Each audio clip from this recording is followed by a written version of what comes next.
Nakatapos na sa pagtungha sa kolehiyo ang unang mga batch of scholars sa Dakbayan sa Talisay nga ilang gitawag og cream of the crop.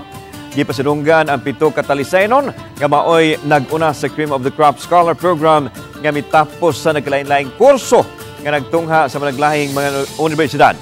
Sa 7 ka mga Talisaynon nga ni-graduate, 5 kanila ang adunay Latin Honors nga maoy gipasigarbo ni Talisay City Mayor Samsam Gulyas.